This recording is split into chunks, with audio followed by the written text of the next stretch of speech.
तेच महाराज अभंगाच्या प्रथम चरणात सांगतात. साधा माया भक्ती काज नाही इलाज भरीत. तुकाराम महाराज म्हणतात भगवान भक्ताच्या गावात लाज धरत नाही. तेच महाराज बघाच्या द्वितीय चरणात सांगतात एसी असी शरण जावे शक्ती जीवे नवंची. महाराज म्हणतात शरण जा, परंतु काय? महाराज म्हणतात तो भगवान पांडुरंग परमात्मा शक्तीची वजीवाची पर्वा न करता भगवान भक्ताचे संरक्षण करतो व त्याचे चांगले वाईट कर्म तो बघत नाही. तेच महाराज बघाच्या एका ठिकाणी सांगतात म्हणून शरण जावे सर्व भावी देवाशी. महाराज म्हणतात शरण जा, परंतु का? भीष्माची प्रतिज्ञा खरी केली व अर्जुनाचे संरक्षण केले आणि आपला संसार भर नदीतून तारून नेतो. तेच महाराज एका ठिकाणी सांगतात ब्रह्मदिका पार नवलगडे सामर्थ्य. महाराज म्हणतात ब्रह्मदेवा सुद्धा संसार सिंधू तारून नेणे फार अवघड आहे आणि आपणास भगवान पांडुरंग परमात्मा म्हणतात संसार सिंधू तारून नेणे फार अवघड आहे. त्या भगवंताने अर्जुनाची गोडी धुतली. खरा धरून धरा रक्षियेला.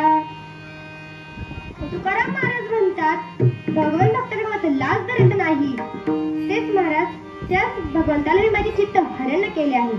तेच महाराज बघाच्या चौथ्या चरणात सांगतात तुका म्हणे साक्ष हाती कोम्याची इति धरियेला. हा झाला अभंगाचा सरळ सरळ भावार्थ. विठाला विठाला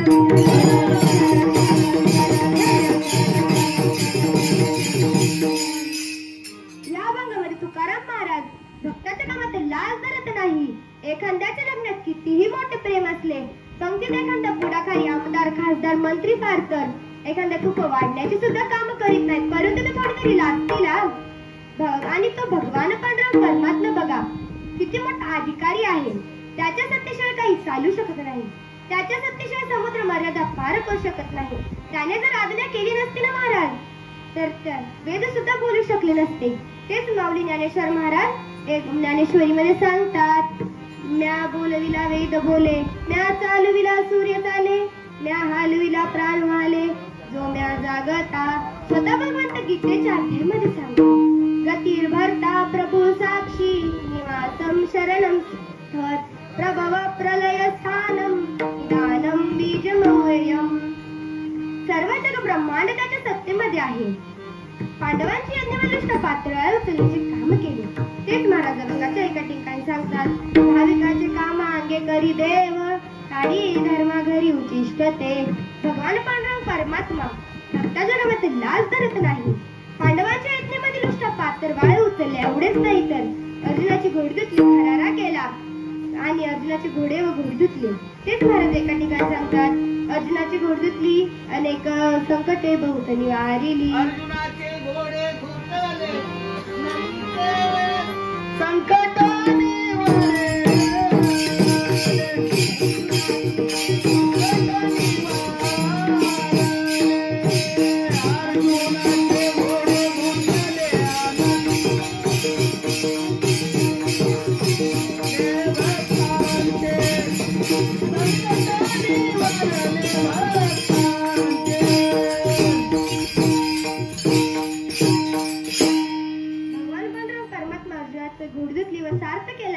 आणि भगवंत कुठल्याही प्रसंग आले तरी निवारण करतो.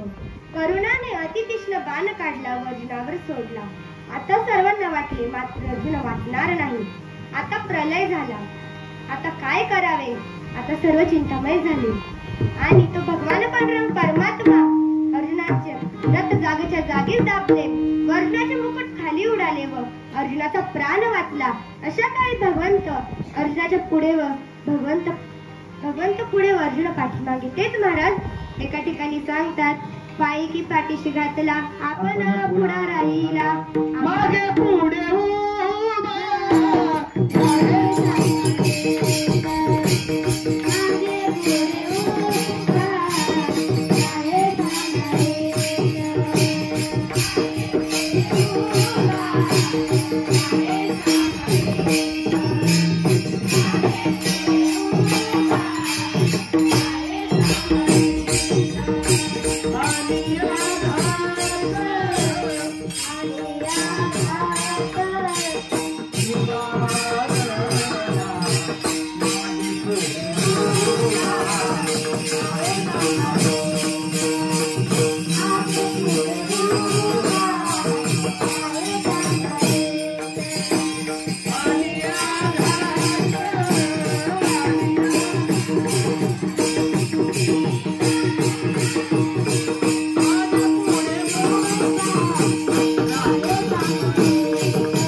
अर्जुनाच्या पुढे आणि द्रौपदीच्या मागे.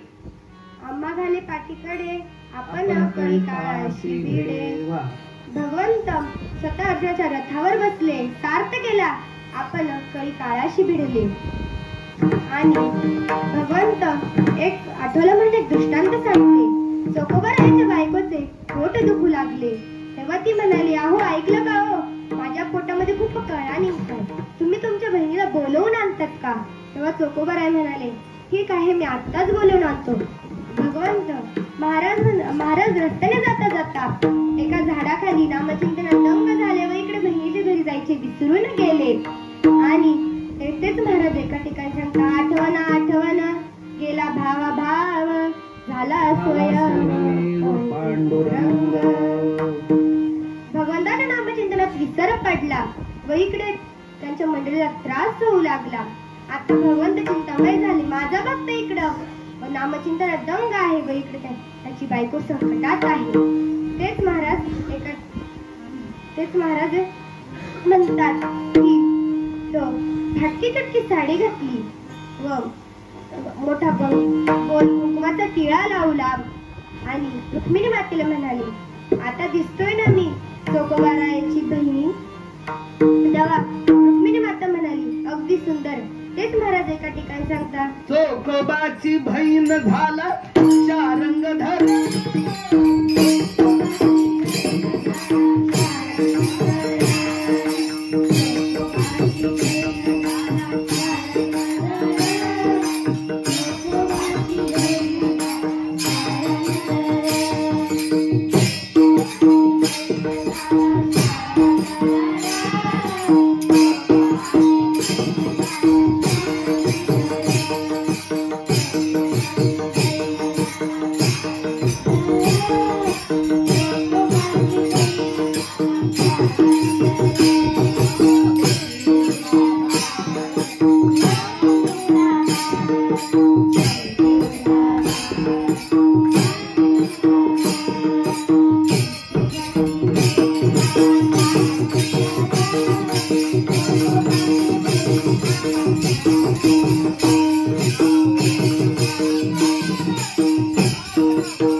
चोखोबाची बहीण झाला शारंगधर. वहिनी दारुगड हाक मारी.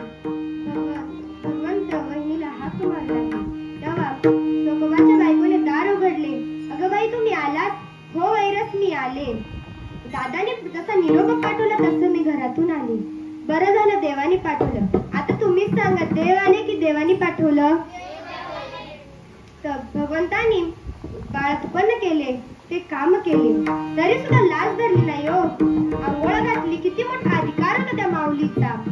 त्या बाळाचे नाव कर्ममेळा ठेवले. त्याची घाणेरडे कपडे चंद्रभागेत नेऊन धुतली. तेच महाराज अभंगाच्या प्रथम चरणात सांगतात.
कोणत्या देवाला शरण जा. तेच महाराज एका ठिकाणी सांगतात,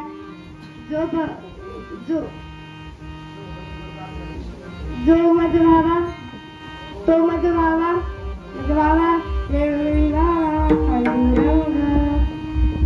भगवंत भक्ताच्या कामात लाज धरत नाही, त्या भगवंताला शरण जा. कारण तो चोखोबाराच्या बायकोचे बाळपण केले तरी सुद्धा लाज धरली नाही. अर्जुनाची घोडदुतली सार्थ केले तरी सुद्धा लाज धरली नाही. अर्जुनाची बायको बनली तरी सुद्धा लाज धरली नाही. आणि तेच महाराज अभंगाच्या द्वितीय चरणात सांगतात, ऐतिहासिक शरण जावे,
शब्द खरे करतो. एके वेळेस दुर्योधनाला युद्धासाठी मंडळी पाहिजे होते, तर भगवंताकडे गेले. तेव्हा भगवंत झोपलेले पाहून दुर्योधन जवळ जाऊन बसले. आणि काही वेळानंतर अर्जुन आले व अर्जुन भगवंताच्या पायाजवळ जाऊन बसले.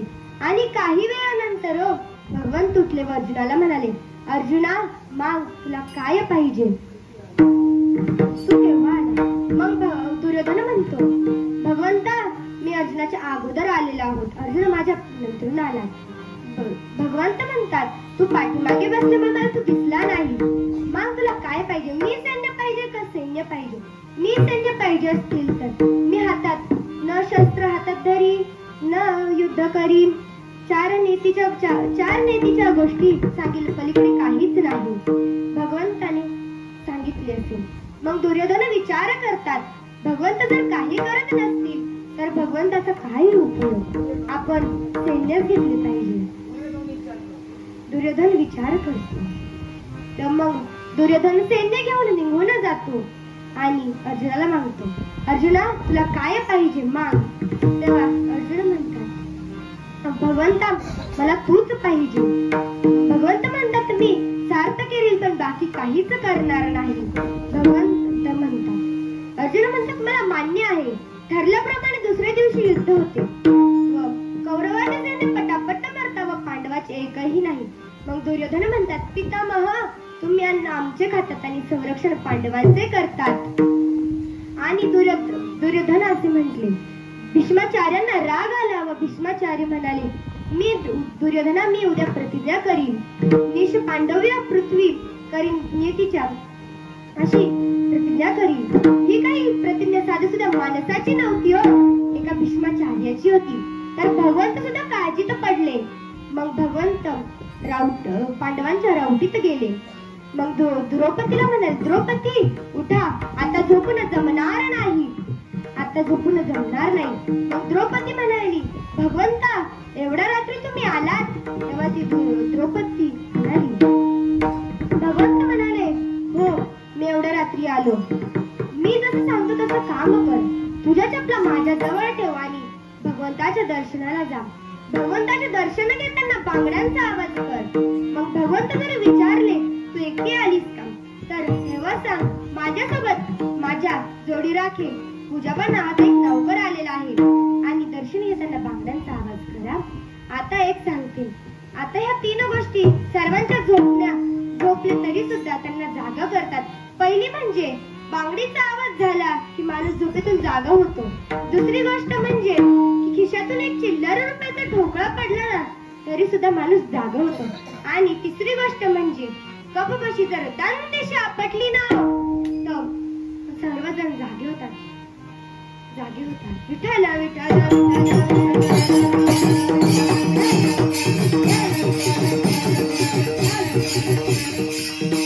सांगण्याचं तात्पर्य भगवंत द्रौपदीला म्हणतात दर्शन घेताना बांगड्यांचा आवाज कर. मग भगवंतांनी काय केले असेल द्रौपदी चपलांचे. संतांची पादुका घेऊन खांदी मोचे, हाती टाळ दिंडी पुढे नाचे. मग द्रौपदी आत गेली व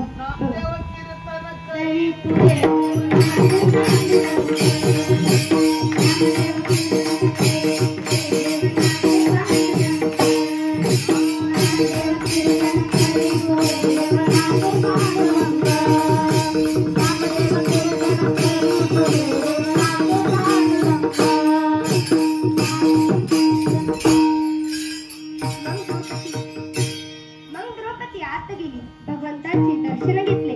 भगवंतांनी आशीर्वाद दिला अष्टपुत्र सौभाग्यवती भव. भीष्माचार्यांनी आशीर्वाद दिला. मग तेव्हा द्रौपदी म्हणाली भगवंता हा आशीर्वाद या जन्माचा आहे का. द्रौपदी भीष्माचार्यांना म्हणाली हा आशीर्वाद या जन्माचा आहे का पुढच्या जन्माचा आहे. तर भीष्माचार्य म्हणतात तू कोण बाळ द्रौपदीस. हो पितामह मी द्रौपदी म्हणे. भगवंत भीष्माचार्य म्हणाले तू एवढ्या रात्री एकटीच आलीस का बाळा. तुझ्यासोबत कोणी आलं नाही का. तेव्हा ती द्रौपदी म्हणाली भीष्माचार्य पितामह माझ्यासोबत माझा जोडीराखे हुजाबा नावाचा एक नौकर आलेला आहे आणि अनंतकोटी ब्रह्मांड एक भगवान पांडुरंग परमात्मा अंगावर घोडी घेऊन बसले होते. हो तेच मी एका ठिकाणी सांगतात वसुदेव सुतम देवम कंसचानूरमर्दनम देवकी परमानंदम कृष्णं वंदे जगद्गुरु. मग भगवंत अंगावर घोडी घेऊन बसले होते तसे भीष्माचार्य आले.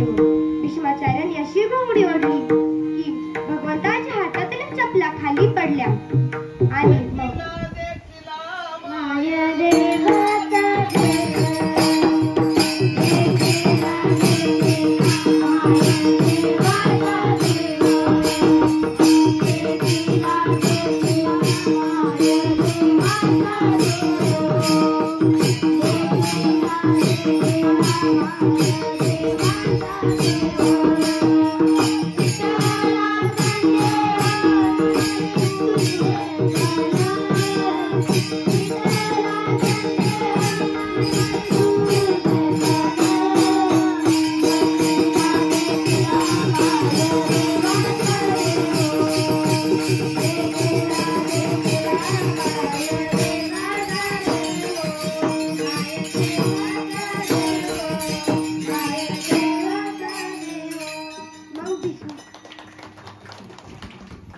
भीष्माचार्य म्हणतात भगवंता तू द्रौपदीची चपला वागवतोस पांडवांचे रक्षण करतो आणि माझ्यासारखे हजारो भीष्माचार्य आले की पांडवांचे एकही केस वाकडे होणार नाही.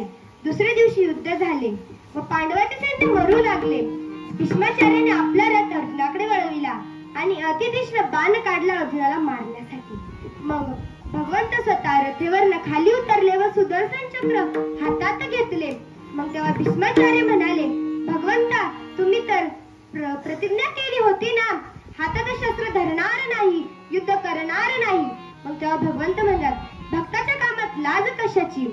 मग भीष्माचार्य म्हणाले भगवंता तुम्ही प्रतिज्ञा केली होती. तेच महाराज बघाच्या तृतीय चरणात सांगतात भीष्मा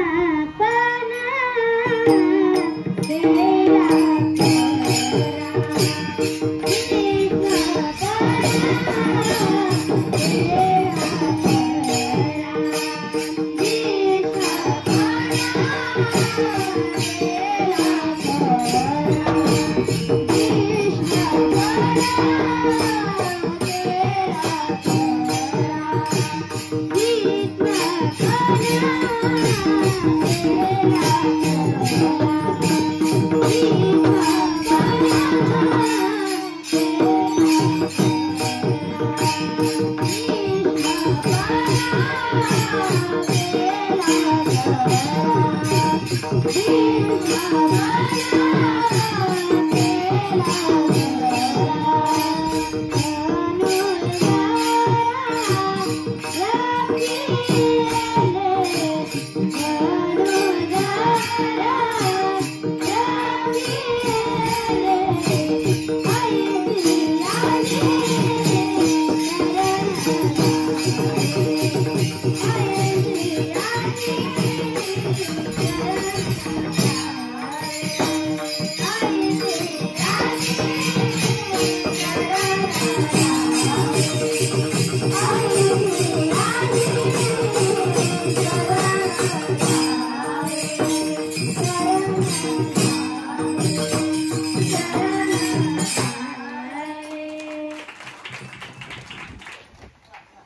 वारकरी संप्रांती निमित्त थोडेसे भजन करूयात. टाळकरी टाळ्या वाजवतील, पखवाज मृदुंगाचार्य मृदुंग वाजवतील आणि श्रोते मंडळी टाळ्या वाजवतील. विठोबा आज आमलिका एकादशी आहे माहित आहे ना.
पहिली गायीची सेवा करा, दुसरी आई वडिलांची सेवा करा, तिसरी गुरुवर्यांची सेवा करा.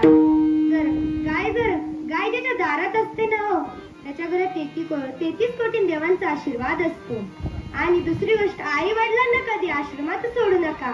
ते आपल्याला जन्म देऊन मोठे करतात, त्यांना आश्रमात नेऊन सोडतात. तो तुम्ही तर एका गावात एक जोडपं राहत होतं आणि त्या जोडप्याला 12 वर्ष झाले लग्नाला.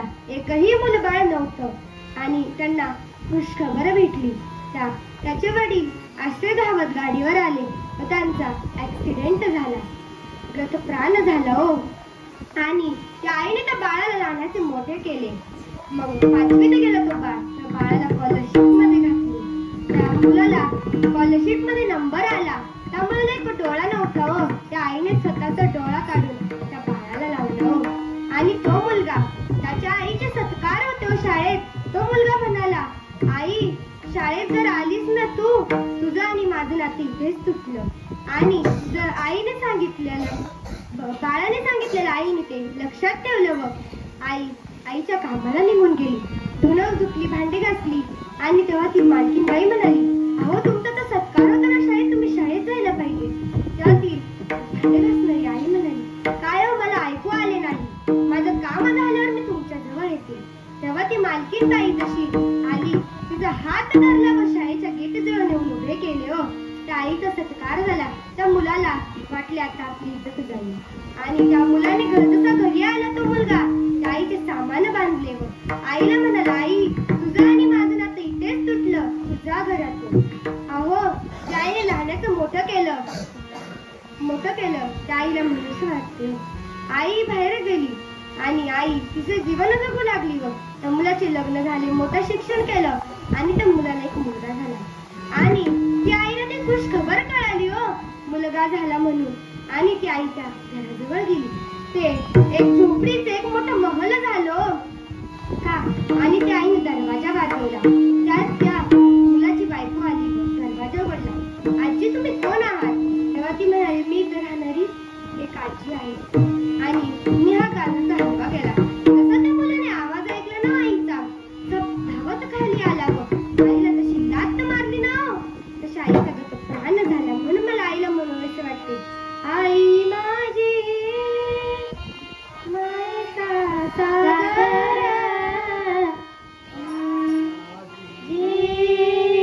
मायेचा सागर,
माऊलींच्या चरणी, ज्ञानोबरायांच्या चरणी, सर्व संतांच्या चरणी, आई वडिलांच्या चरणी व गुरुवर्यांच्या चरणी आणि इथे जमलेली छोटी मंडळी, टाळकरी, माळकरी, विनेकर यांच्या चरणी नतमस्तक होऊन तसेच माझ्या बहिणी टाळकरी म्हणून उभ्या राहिल्या आणि भाऊ माझे उभे राहिले यांचे इथं आभार मानते व कीर्तनाला पूर्णविराम देते. शरमावले